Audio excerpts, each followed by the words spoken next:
राज story. एक समय की बात है। राजपुर गांव में रिद्धिमा अपनी 1 साल की बेटी चिंकी, पति रमेश और अपने सास ससुर के साथ रहती थी। रिद्धिमा की सास रिद्धिमा को पसंद नहीं करती थी क्योंकि उसे पोता चाहिए था, लेकिन उसने एक बेटी को जन्म दिया था, इसलिए वह हमेशा रिद्धिमा से अच्छे से बात नहीं करती थी। रिद्धिमा, ओ रिद्धिमा, मुझे खाना मिलेगा या नहीं आज की तारीख में? जी माँ जी, लाई। माँ जी, आप जरा चिंकी को पकड़ेंगी ताकि मैं खाना बना सकूं। क्या? अभी तक खाना भी नहीं बना? इस आफत को तू ही रख। अगर पोता होता तो मैं सारा दिन खुशी खुशी रख लेती, लेकिन ये तो तेरी बेटी, तू ही संभाल, ले जा इसे। फिर रिद्धिमा हाथ में चिंकी को लेकर ही खाना बनाती है। चिंकी बहुत ही रोती रहती है।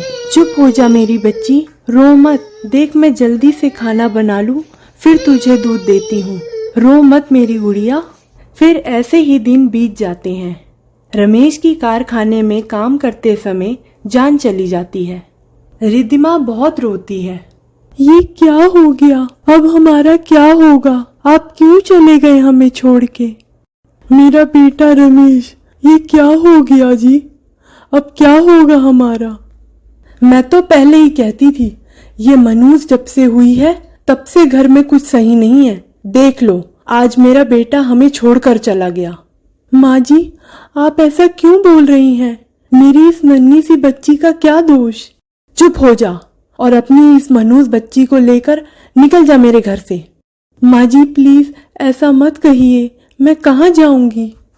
वो सब मुझे नहीं पता, बस तू निकल जा यहाँ से इस मनूज को लेकर।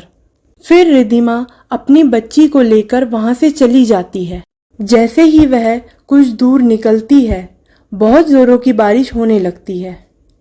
हे भगवान, इतनी जोरों की बारिश में अब मैं कहाँ जाऊंगी इस नन्ही सी बच्ची को लेकर?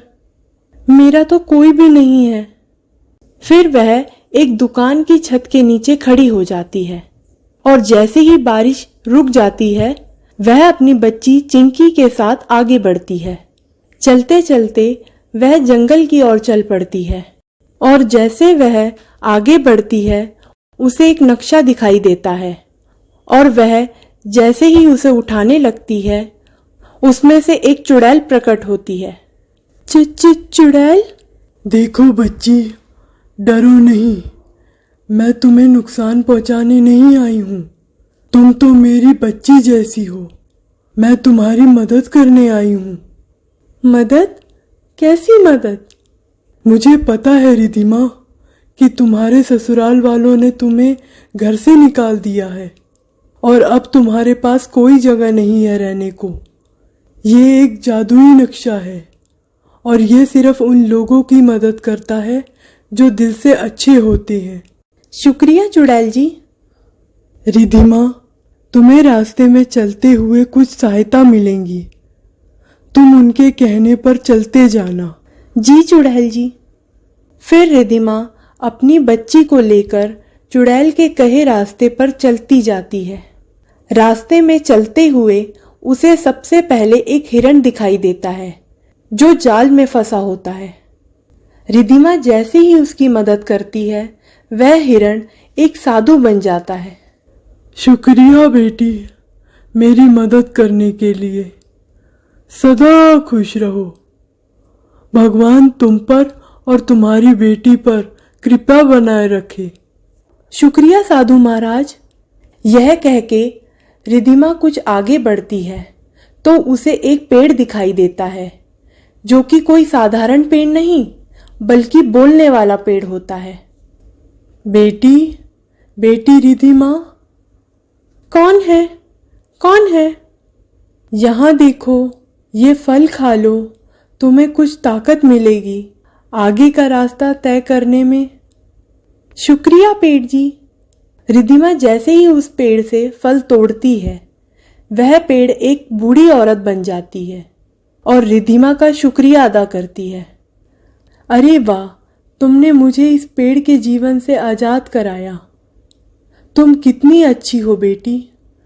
सुनो, तुम कुछ आगे चलोगी तो तुम्हें एक नदी दिखाई देगी।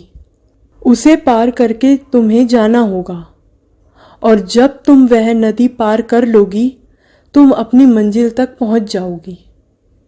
धन्यवाद काकी।